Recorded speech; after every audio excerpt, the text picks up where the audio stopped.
আরজিকর কাণ্ড নিয়ে গোটা পশ্চিমবঙ্গ উত্তাল হয়ে আছে। আমাদের ঘরের মেয়ের সাথে যে অমানসিক অত্যাচার হয়েছে তার প্রতিবাদ বাংলার প্রতিটি ঘর থেকে হচ্ছে, বাংলার প্রতিটি স্তরে হচ্ছে, মানুষ প্রত্যেকটি স্তরের প্রতিবাদ জানাচ্ছে। এই প্রতিবাদের অঙ্গ হিসেবে গতকাল আমাদের মায়েরা রাস্তায় নেমেছিলেন, শঙ্খ বাজিয়েছেন, তারা ন্যায়ের দাবিতে রাস্তায় নেমেছেন। ডাক্তাররা যারা আরজিকরের ইন্টার্নস, আরজিকরে যারা আছেন তারা তাদের আন্দোলন চালাচ্ছিলেন।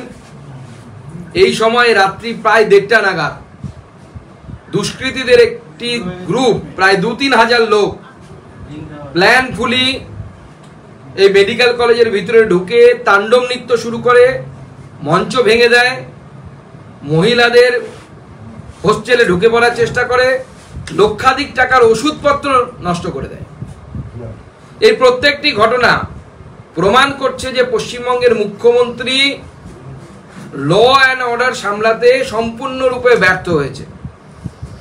তাই আমাদের নির্যাতিতা অভয়ার ন্যায়ের দাবিতে এবং এই মাননীয় মুখ্যমন্ত্রী, আমি মাননীয় বলছি এখনো, মাননীয় মুখ্যমন্ত্রীর পদত্যাগের দাবিতে ভারতীয় জনতা পার্টি আগামীকাল থেকে বেশ কয়েকটি আন্দোলন শুরু করছে। ওনার এখন মনে হচ্ছে বাংলাদেশের মতো স্থিতি করার চেষ্টা করছে বিরোধী দল, এবং উনি নাকি ক্ষমতার লোভী নন। তাহলে তার যে অপদার্থতা, তার যে প্রশাসনের কোল্যাপস যে অবস্থা, তার দায় তাকে নিতে হবে। তার পুলিশ মিডিয়াকে দায়ী করে, বিরোধী দলকে দায়ী করে বেশি দিন টিকতে পারবে না। তাদেরকে তাদের নিজের দায়িত্ব নিতে হবে এবং দায়িত্ব নিয়ে নিজের কাজ করতে হবে অথবা পদত্যাগ করতে হবে। সরকারি ডিউটি করার অবস্থায় সরকারি প্রেমিসেসের মধ্যে যেভাবে একজন মহিলাকে ধর্ষণ করে খুন করা হলো, আমরা যদি তার প্রতিবাদ করতে না পারি তাহলে পরে আগামী প্রজন্ম আমাদের প্রশ্ন তুলবে যে মেরুদণ্ডটা কোথায় ভাড়া রেখে এসেছিলাম আমরা।